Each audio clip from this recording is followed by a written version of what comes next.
Vamos agora ao ministro das Relações Exteriores da Rússia, Sergei Lavrov. Bom dia, ministro Lavrov. Quero lhe perguntar sobre o que aconteceu em Kiev. Houve um grande ataque russo naquela cidade capital por volta da 1h da manhã. O presidente Trump declarou publicamente que os ataques russos não são necessários e têm um timing muito ruim. Vladimir, pare! Foi a citação dele. O que justificou matar civis, quando a Ucrânia diz estar pronta para um cessar-fogo? Nós apenas miramos em alvos militares ou locais civis usados pelos militares. O presidente Putin expressou isso tantas vezes. E isso não é diferente desta vez também. Nós nunca miramos conscientemente em locais civis, ao contrário do regime de Zelensky. Então foi um ataque intencional. Talvez não um erro?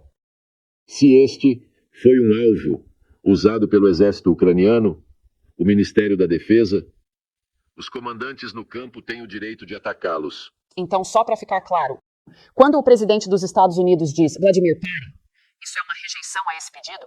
A avaliação foi que, por causa do que você diz sobre as preocupações de que essa perda de vidas civis valia a pena? Bem, posso assegurar que o alvo atacado não era algo absolutamente civil como um centro de TV em Belgrado em 1999. Este foi um ataque intencional contra um alvo civil. No nosso caso, nós apenas miramos em locais que são usados pelos militares. E, em relação ao cessar-fogo e em relação ao chamado para parar, o presidente Putin imediatamente apoiou a proposta do presidente Trump, algumas semanas atrás, para estabelecer um cessar-fogo de 30 dias, desde que não repitamos os erros dos últimos 10 anos, quando acordos foram assinados, e então a Ucrânia violaria esses acordos com o apoio e com o incentivo da administração Biden e de países europeus. Esse foi o destino do acordo de fevereiro de 2014. Então, esse foi o destino dos acordos de Minsk. E esse foi o destino do acordo alcançado, com base nas propostas ucranianas em Istambul em abril de 2022. Então, o presidente Putin disse cessar-fogo sim, mas queremos garantias de que o cessar-fogo não seria usado novamente para reforçar o exército ucraniano Agora, e que o fornecimento de armas deve parar. A Ucrânia aceitou em 11 de março essa ideia de cessar-fogo mediado pelo Zelensky sem pré-condições. Você está dizendo que as pré-condições são uma negociação para encerrar uma outra coisa? Não, não é uma pré-condição. São as lições aprendidas após pelo menos 3 vezes, em que acordos semelhantes ao que estamos discutindo agora foram quebrados Mas a Rússia não aceitou o pedido de cessar-fogo. Pelo regime ucraniano com um forte apoio das capitais europeias e da administração Biden. Se você quer um cessar-fogo apenas para continuar a fornecer armas para a Ucrânia, Certo. Então qual é o seu propósito? Você sabe o que Kaja Kallas e como é o nome dele, Mark Rutte, disseram sobre o cessar-fogo? O secretário-geral da OTAN e União Europeia. Acordo. Eles afirmaram claramente que só podem apoiar um acordo que no final das contas tornará a Ucrânia mais forte, faria da Ucrânia uma vencedora. Então, se esse é o propósito do cessar-fogo, não acho que seja isso que o presidente Trump deseja. Isso é o que os europeus, junto com Zelensky, querem fazer com a iniciativa do presidente Trump. A Rússia continuará a atacar Kiev, apesar de o presidente Trump dizer, Vladimir, pare. Você não está me ouvindo. Continuaremos a mirar nos locais usados pelo exército da Ucrânia por alguns mercenários de países estrangeiros e por instrutores que os europeus enviaram oficialmente para ajudar alvo em locais civis russos. Se você observar a situação na região de Kursk, na Rússia, por exemplo, não há um único alvo militar nos últimos 6 meses que os ucranianos tenham atacado. E houve também uma proposta do presidente Trump, imediatamente apoiada pelo presidente Putin, para ter uma moratória de 1 mês nos ataques. Na infraestrutura de energia... Certo, isso expirou. Nunca violamos este compromisso do presidente Putin. E os ucranianos violaram o que Zelensky parecia apoiar várias centenas de vezes. E eu enviei a Marco Rubio e às Nações Unidas a lista desses ataques. É realmente muito, muito revelador e eloquente. E a Ucrânia contesta isso, mas, deixando isso de lado, quero perguntar sobre o que o presidente Trump disse na quarta-feira. O presidente dos Estados Unidos diz que acha que os EUA e a Rússia têm um acordo. Vamos fazer isso. O presidente Putin concorda? Bem, o presidente dos Estados Unidos acredita, e eu acho que com razão, que estamos nos movendo na direção certa. A declaração do presidente menciona um acordo, e estamos prontos para chegar a um acordo. Mas ainda há alguns pontos específicos, elementos deste acordo, que precisam ser ajustados e estamos ocupados com este processo exato. E o presidente dos Estados Unidos não especificou os elementos do acordo, então não é apropriado para mim fazer isso. Mas ele disse que havia um acordo e que estava enviando seu enviado, Steve Witkoff, para se encontrar com Vladimir Putin na sexta-feira na Rússia. Essa reunião ainda vai acontecer? E devemos esperar um acordo esta semana? Bem, você não confia na palavra do presidente dos Estados Unidos? Eu estava perguntando sobre a palavra do seu presidente. O que ele dirá ao seu enviado? Continuamos por nossos contatos com o lado americano sobre a situação na Ucrânia. Há vários sinais de que estamos nos movendo na direção certa. Em primeiro lugar, porque o presidente Trump é provavelmente o único líder no mundo que reconhece a necessidade de abordar as causas raízes desta situação. Quando ele disse que foi um grande erro puxar a Ucrânia para a OTAN e que isso foi um erro da administração Biden, e ele quer corrigir isso. A Ucrânia não faz parte da OTAN. Marco Rubio expressou ontem, eu acho também, a avaliação de que a equipe americana agora está tendo uma melhor compreensão da posição russa e das causas raízes desta situação. Uma dessas causas raízes, além da OTAN e da criação de ameaças militares diretas à Rússia bem nas nossas fronteiras, outra é os direitos das minorias nacionais na Ucrânia. Tudo que é russo, mídia, educação, cultura, qualquer coisa, foi proibida por lei na Ucrânia. Para sair desta crise, você não pode simplesmente esquecer os direitos humanos. Sempre que discutimos o Irã, não é ilegal falar russo. Qualquer coisa, os negociadores americanos colocam os direitos humanos no topo. Eles têm reivindicações a esse respeito para a China, para nós, para qualquer um, mas sempre que os europeus e outras nações ocidentais falam sobre a Ucrânia, ninguém consegue murmurar as boas palavras direitos humanos. Simplesmente ninguém. Pelo contrário, o que Ursula von der Leyen e outras pessoas, Bruxelas e Europa, dizem é que a Ucrânia está defendendo os valores europeus. Então, um desses valores é cancelar a língua russa. Não é o ministro político Lavrov que fala russo, o presidente da Ucrânia fala russo. Então, a língua árabe na Palestina. Apenas imagine. Sim. Você mencionou que os ECIL e a Rússia precisam trabalhar em alguns desses pontos finos de um acordo. Você já especificou alguma... Bem, claro, eu adoraria isso. Mas minha pergunta era... Fontes europeias dizem que a proposta é realmente apenas uma espécie de lista de tópicos. A Rússia tem detalhes, os detalhes que você precisa neste momento em termos de uma abordagem formal? Nós somos realmente pessoas educadas. E ao contrário de alguns outros, nunca discutimos em público o que está sendo discutido nas negociações. Caso contrário, as negociações não são sérias. Dá para pedir a opinião de alguém sobre a substância. Vá até Zelensky. Ele está feliz em falar com qualquer pessoa através da mídia, até mesmo com o presidente Trump. Ele apresenta suas reivindicações. Ele não recebeu proposta, me pergunto. Se você recebeu. Somos pessoas sérias e nós podemos ver as propostas sérias. Fazemos propostas sérias.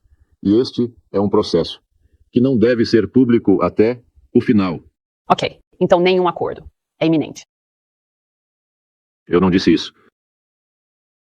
Agora eu entendo, aliás, por que você queria obter respostas breves para suas perguntas. Você quer alguns slogans para serem... Não, o presidente dos Estados Unidos disse que havia um acordo com a Rússia. Eu queria perguntar à Rússia se há um acordo com os Estados Unidos. Eu quero deixar claro. Bem, nós fizemos nossos comentários sobre essa declaração. As negociações continuam. E até o final das negociações, não podemos divulgar do que se trata. Ok. Que medida de construção de confiança a Rússia pode oferecer agora, particularmente após este ataque em Kiev, onde o presidente dos Estados Unidos está dizendo, Vladimir, pare. Como você convence os Estados Unidos de que a Rússia está realmente séria sobre a paz? Bem, medidas de construção de confiança têm sido abundantes nos últimos 10 anos. Eu mencionei um acordo em... Este ataque foi durante a noite. Você quer uma resposta breve, certo? Como eu entendo das suas palavras iniciais. Ou você quer uma resposta que explique a situação? A proposta do presidente Trump de um moratório de 30 dias sobre os ataques contra a infraestrutura de energia foi apoiada pelo presidente Putin e observada estritamente. Esta foi uma medida de construção de confiança contra a política e ação tomadas pelo regime de Zelensky. Como eu disse várias centenas de vezes, a infraestrutura de energia civil foi atingida. Outra medida de construção de confiança foi a proposta do presidente Trump e sua equipe de retomar o acordo no Mar Negro. E as delegações se reuniram em Istambul, em Riad. As delegações trocaram as opiniões sobre como isso pode ser implementado na prática, e as propostas feitas pela Rússia estão sendo consideradas pelos Estados. Existem muitos outros exemplos sobre medidas de construção de confiança, mas se você acredita que é apenas a Ucrânia que está interessada em construir confiança, acho que uma resposta curta seria: isso é uma ilusão. Você acredita na palavra do presidente Trump? Quando ele diz que se a Rússia não conseguir fazer um acordo para acabar com o derramamento de sangue na Ucrânia, ele aplicará tarifas secundárias. Acho que ele quer dizer sanções. Petróleo saindo da Rússia? Ou você acha que neste ponto a relação entre a Rússia e a América foi reconstruída e isso não acontecerá? Bem, eu não posso comentar sobre o que você acha que o presidente Trump quis dizer quando ele disse algo. O que você acha que ele quis dizer quando falou sobre tarifas secundárias no petróleo saindo da Rússia? Bem, ouvimos muitas coisas vindas do presidente Trump. O presidente Trump disse que está cansado e farto da situação no acordo, especialmente ontem, quando comentou as declarações de Zelensky. E o presidente Trump tem suas próprias propostas e tem seu próprio estilo ao mencionar essas propostas em seus discursos públicos. Nós nos concentramos, como eu disse, nas negociações reais que o presidente Trump apoia e instruiu seu pessoal para continuar a se envolver nessas negociações. Eu pergunto sobre a ameaça de sanções ou tarifas secundárias, porque você disse recentemente em uma entrevista que, se tivesse que escolher pessoalmente um lado, manteria as sanções existentes sobre a Rússia. Você disse que reestruturou a economia para ser autossuficiente, e há um medo crescente de que, cito, o astuto americano levantará as sanções de repente para inundar nosso mercado com serviços e tecnologias. Então, se esse for o caso, por que os Estados Unidos deveriam considerar levantar as sanções de qualquer forma? Por que você me pergunta? Você acabou de citar minha declaração, e essa declaração é clara para mim e clara para todos aqueles que a leram. Se você tem perguntas para o lado americano sobre como eles tratam a situação, não é o endereço certo para levantar isso comigo. Então você quer manter as sanções em vigor? Essa é realmente a posição russa? Eu não quero reexplicar o que expliquei, acredito, de maneira bastante clara, de novo. Em fevereiro, no entanto, um de seus colegas, Kirill Dmitriev, que dirige o Fundo Soberano e tem sido ativo na diplomacia com os Estados Unidos, disse algo um pouco diferente. É por isso que estou pedindo esclarecimentos, porque ele disse que há a expectativa de que empresas americanas retornem ao mercado russo na segunda metade de 2025. Bem, o presidente da Rússia comentou sobre essa situação. Ele disse que não temos nada contra empresas americanas, mas aquelas empresas que decidiram deixar seus negócios na Rússia podem descobrir que seu lugar já foi ocupado por investidores russos ou de outros países.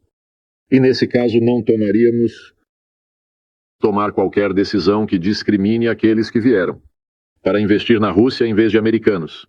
Se as empresas americanas quiserem vir para um lugar que ainda não está ocupado, se quiserem propor um novo projeto, além dos laços comerciais, é claro, vamos analisar isso. E se encontrarmos um equilíbrio de nossos interesses, acho que seria natural fazermos negócios juntos. Porque não seria possível para muitas empresas americanas entrarem no mercado russo, agora sob as sanções existentes. Cabe a eles decidir. Não. Você não teme sanções, nem quer que elas sejam levantadas. Olha, você citou minha declaração. Sim. E você a citou corretamente. Ok. Essa é a minha posição. Ok. Então, quando o presidente Trump ameaça novas sanções, isso não é uma preocupação? Você está perguntando isso pela terceira vez. Sim, tentando entender. Esta foi uma resposta breve, mas esta foi uma resposta breve. Você está sendo breve. De modo geral, quando você olha para o que está acontecendo no campo de batalha, na Ucrânia agora, analistas dizem que cerca de 18% do território ucraniano está sob controle das forças russas.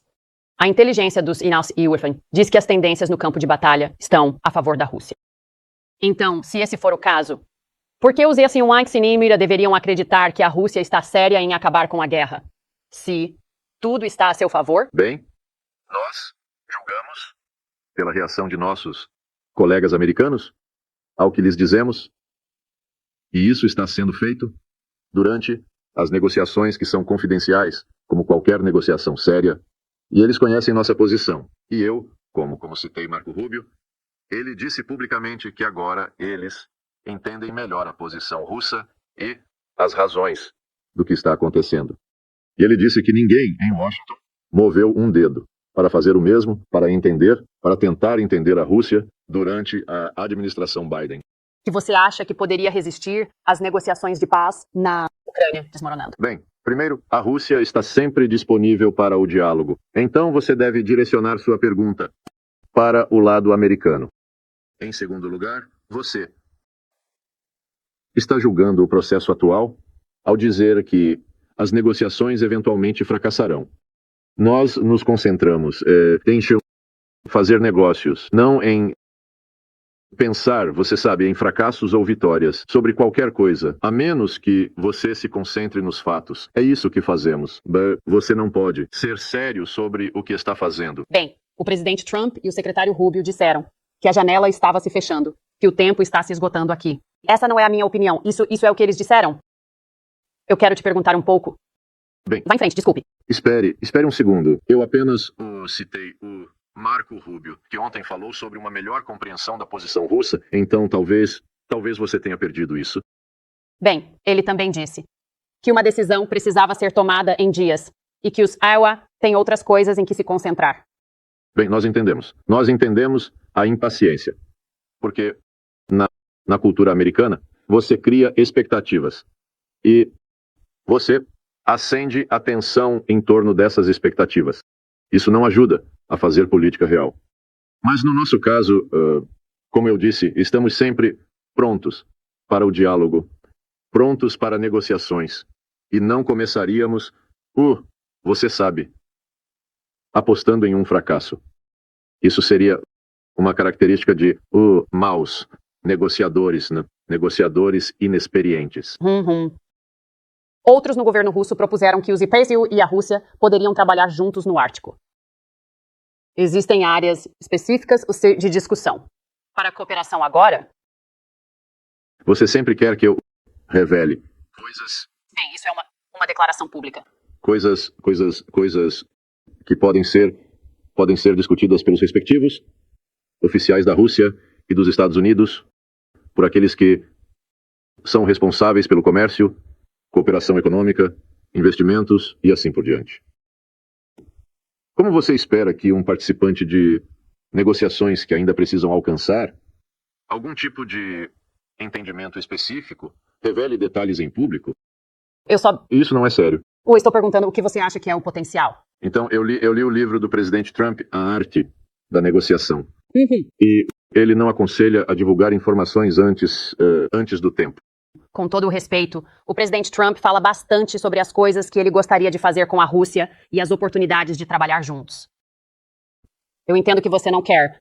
Sobre as coisas específicas que o presidente Trump disse em público, uma das coisas que ele mencionou é que os IPKUSNAI poderiam trabalhar com a Ucrânia para operar a maior usina nuclear da Europa, que está em uma área, você sabe, Zaporizhzhia. Os russos controlam essa área agora. Você concorda com as declarações públicas do presidente Trump de que a melhor segurança seria os EUA e a Ucrânia operarem isso juntos? Não, nós nunca recebemos tal oferta. E se recebermos, explicaremos que a usina nuclear de Zaporizhzhia é operada pela LST, corporação estatal da Federação Russa, chamada Rosatom. Está sob monitoramento do pessoal da AIEA, permanentemente localizado no local. E se não fosse pelas tentativas regulares da Ucrânia de atacar a estação e criar um desastre nuclear para a Europa e para a Ucrânia também.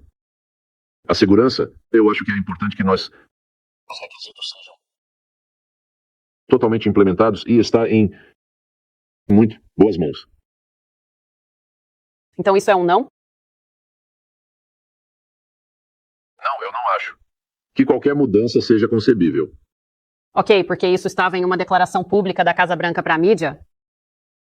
Nós, como eu disse, não recebemos nenhuma proposta que fosse específica. Então, você sabe, eu entendo que os jornalistas têm que especular. Não podemos especular sobre algo que realmente não está sendo mencionado durante as negociações. Zaporizhzhia não está sendo negociada agora. Devo dizer isso pela terceira vez.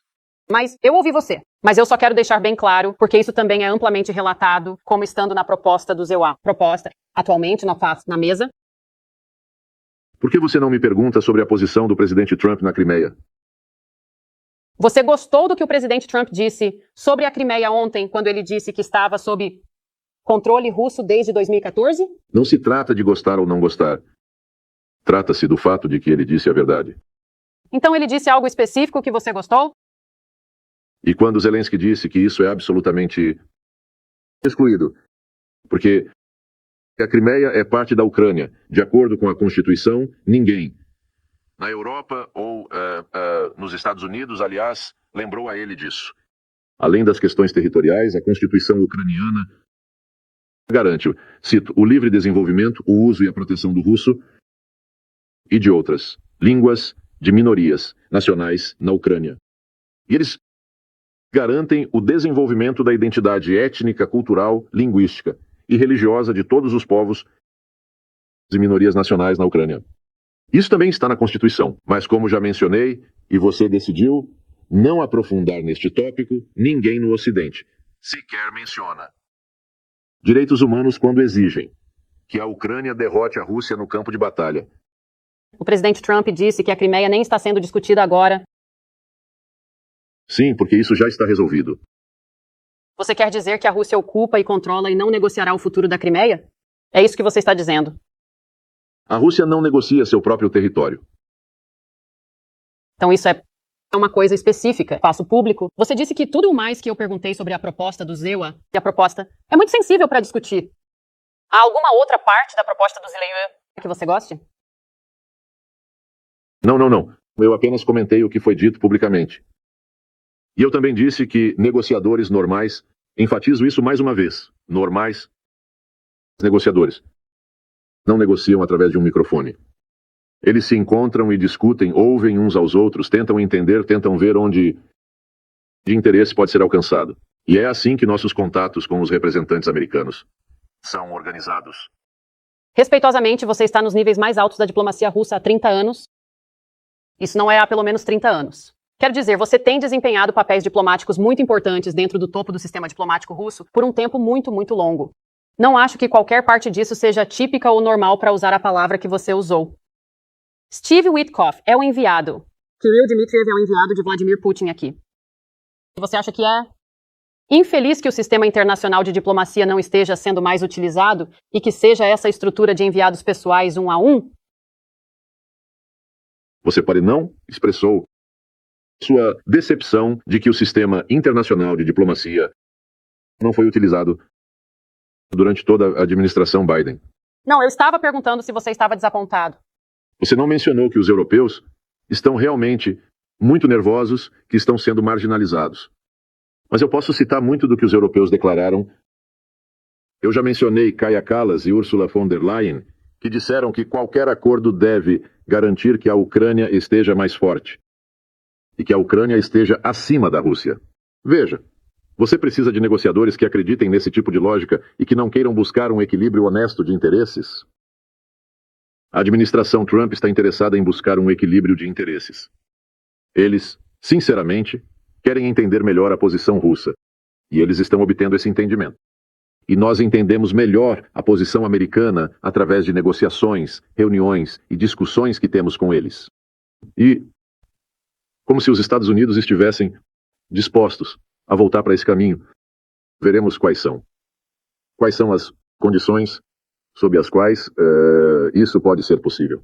Enquanto nos documentos doutrinários, dos INEOD, documentos doutrinários, somos descritos como um adversário, quando os oficiais em Washington nos chamaram, algum tempo atrás, de inimigo. Então queremos entender o que Washington pensa sobre nosso relacionamento. E se Washington está pronto para, eu enfatizaria mais uma vez, diálogo igualitário e mutuamente respeitoso, que leve a encontrar um equilíbrio de interesses. Se essa for a abordagem, tudo é possível. O ministro, estamos chegando ao fim do tempo, mas apenas antes de deixá-lo ir, de tudo que você expôs, não ouvi de você que a Rússia está disposta a fazer qualquer concessão em qualquer coisa até agora. Não, minha resposta breve é que você está errado. Quais concessões a Rússia ofereceu? Eu tenho sido... Espere um segundo, por favor. Tenho enfatizado, repetidamente, em relação à Ucrânia, em relação às relações estratégicas com os Estados Unidos, tenho enfatizado nossa disposição para buscar um equilíbrio de interesses.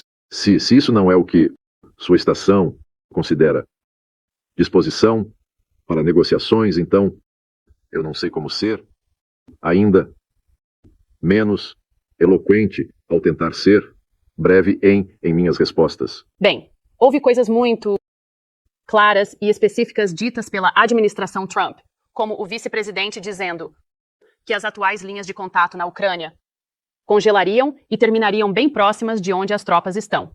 Agora, você realmente considera isso uma concessão? Eu não discuto publicamente os detalhes do que está sendo objeto de negociações. Eu entendo que você adora rumores, porque rumores são como... O vice-presidente dos Estados Unidos disse isso em câmera. É uma pergunta? Rumor. Você... Rumor. Você disse que era um rumor. O vice-presidente disse isso.